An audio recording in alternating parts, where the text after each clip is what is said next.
In the name of the Father, the Son, and the Holy Spirit. Okay, this morning's gospel picks up right where last Sunday's gospel left off. So last Sunday, Jesus and the disciples are standing inside the temple, and they're watching people tithe. They're watching wealthy people tithe. They're watching a lot of people pouring gold and silver, 10% of their gold and silver into the temple treasury. And then up comes a poor widow who contributes 2 copper coins to the temple treasury. It's all the money she has. And then Jesus turns to his disciples and he says, that woman has given more out of her poverty than all the others have given out of their abundance. And that's where last Sunday's gospel ends. This Sunday's gospel begins as Jesus and the disciples get up, walk out of the temple, and then outside the temple, one of the disciples turns around and looks back at the temple. And there it is in broad daylight, the temple. And the disciple says, Jesus, look at it. Look at the size of it. Look at the beauty of it. Isn't it glorious? It was glorious. It was massive, and it was gorgeous. The exterior of the temple in Jerusalem was built of solid gold and white marble. And some of those blocks of marble, we are told by ancient witnesses, were 90 feet long. Massive. And in broad daylight, all that white marble and all that gold would catch the sunlight, and the building would blaze. It looked like the glory of God. It was built to look like the glory of God. It was built to reflect the glory of God, because that temple was the house of God in a way that no church is really the house of God. Okay, there are a lot of similarities between churches like ours and the temple in Jerusalem. Churches like ours have some architectural features that are borrowed straight from the temple in Jerusalem. For example, that we have a sanctuary which encloses an altar is borrowed from the temple in Jerusalem. Our liturgy, for example, borrows heavily on the temple liturgy. The most obvious difference between a church like ours and the temple in Jerusalem is that there are churches like ours all over the world. There is a church like ours on practically every other street in Troy. But there was only ever one temple. And there could only be one temple. Synagogues, then as now, proliferated. Then as now, everywhere a Jewish community formed, the community would sooner or later build a synagogue. And a synagogue was and is a house of prayer and a house of study, and in many ways, a house of worship. But there is one architectural feature no synagogue has ever had: a sanctuary with an altar. For the Jewish people, for the children of Israel, there was only one altar in the world. It was in the temple in Jerusalem, because that was the place in the world where the Spirit of God dwelled. Okay? The temple wasn't the only place in the world where you could speak to God. It wasn't the only place in the world where God might speak to you, but it was the place where the God of Israel pitched his tent among his people. The Holy Spirit was present in the temple. The Spirit dwelled in the sanctuary. And that's where the children of Israel made their sacrifices to God. In his presence, on the altar, in that sanctuary. To show their gratitude to God. Sometimes to show their sorrow to God for their sins. Sometimes to repair their relationship with God. It was the place where the people presented themselves to God. In the place where God made himself present to them. That's why they built that temple so big, so massive, so beautiful, so over the top, so glorious. The exterior of the temple was meant to reflect the interior. And who was in the interior? The glory of God himself dwelled inside the temple. Okay, that's what the disciple is admiring. Jesus, look at it. Isn't it glorious? Now, if you think about it, that remark outside the temple reflects back on Jesus' remark inside the temple about the giving of the poor widow. Think about it. Look at all that marble, Jesus. Look at all that gold. Look at all that glory. Whose tithes paid for all that glory? Whose money paid for all that marble? Whose gold paid for all the gold? Who pays for our temple? Who pays the priest? Who pays for our worship? To whom do we owe our temple?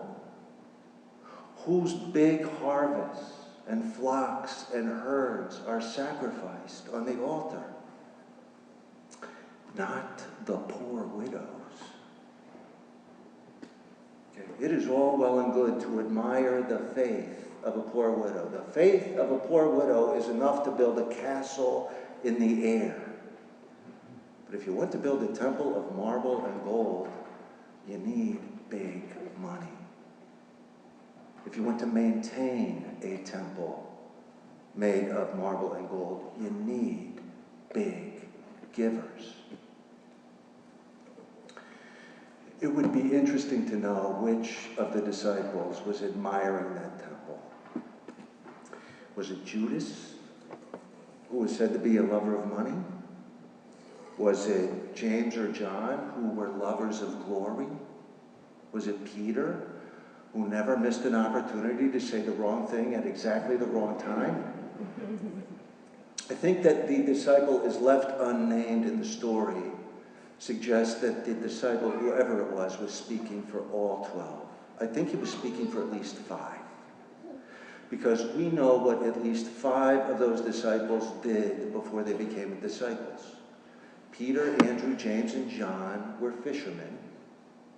Matthew was a tax collector, which is to say at least 5 of the 12 used to be small businessmen, which is to say 5 of the 12 at least were practical thinkers. They knew the value of money, and they knew how things work in the world. The future of our temple can't depend on the giving of poor widows.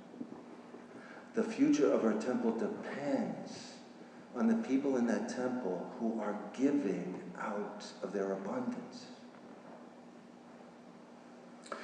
To which Jesus replies, the temple has no future. That beautiful temple is going to be destroyed, and when it is destroyed, not one stone will be left standing on another. Now, I don't know how shocking his reply is to us. Probably we've heard the story before, and we all probably know that that temple was destroyed 40 years later by the Roman army, and when the Romans destroyed it, they left not one of those big marble blocks standing on another. The disciples who could not have foreseen that future catastrophe would have been shocked by Jesus' words. Any eavesdropper would have been shocked by those words, and we know that there were eavesdroppers who were shocked, because just a few days later, when Jesus is put to trial and sentenced to death, the first charge laid against him is that he threatened to destroy the temple. Now, the witnesses against him on that count slightly misrepresented his words. He did not personally threaten to destroy the temple. But what he actually said was threatening enough. He wasn't just prophesying the destruction of a massive building or even a beautiful building. He was prophesying the destruction of the sanctuary in which the Holy Spirit dwelled, and the altar on which people made their peace with God. He wasn't just talking about the end of the temple. He was talking about the end of a relationship. That's what it sounded like anyway.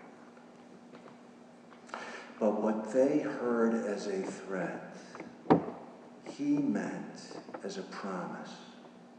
And the promise is something good. In the rubble of the future catastrophe, Jesus saw the foundation of a future rebuilding. He was looking forward to the great day when the Holy Spirit would no longer dwell in a temple made of gold and marble, but that Spirit would dwell inclusively in temples made of flesh and blood. When the Holy Spirit would dwell in people whose lives reflected the glory of God. And he was looking forward to the great day when the people would no longer have to make sacrifices to God on an altar to repair their relationships with him, but that he would make a sacrifice for them to repair his relationship with them. And that great day was less than a week away. That's what he's talking about outside the temple. But it reflects back on what he was talking about inside the temple, and what the disciples thought about tithing, and what many of us think about tithing. Whether we're rich or poor or somewhere in between, I think most of us think about tithing in terms of supporting the church. We give money to the church because we support the church. It's how we pay the priest. It's how we pay the staff. It's how we pay the bills. It's how we keep the doors open and the program going. Okay, I think that's us being practical thinkers. That's us being responsible people. That's us wanting to do our fair share. That's us being honorable. And I think that's us missing the point.